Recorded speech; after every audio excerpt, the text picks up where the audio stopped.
තීන්ත ගෑව? ඔව් බං තීන්ත පොඩ්ඩක් ගෑවා. අවුලක් නැහනේ. අවුලක් නං නෑ. ඕම් පටන් ගත්තා. ඒත්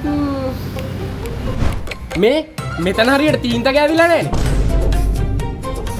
අයියෝ මේ හරියට පොටි කපලක් නෑ. පා උඹට මීට වඩා හොඳ පාටක් ගන්න දී. ඇයි බම් මේ සුදු පාට ගෑවේ? සතියෙන් ඉවරයි. බලපන් මේ පිටත් ගෑවේ. ඒ බිම තීන්ත හැමතැනම. ආම් බලන්න. අර මුල්ලේ ගෑවිලත් නෑ. ඒ පුර ගණන් සේරම දින. මේ බයික් එකක් කැඩලා. හදාගන්නකෝ බම් මේවා.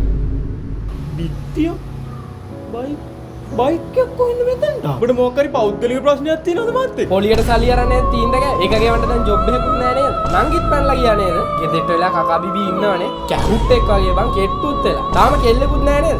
අවුලක් නෑ බා. හැබැයි මට කිව්වනම් මම හොඳ බාස් කෙනෙක් හොයලා දෙනවා. දැන් නං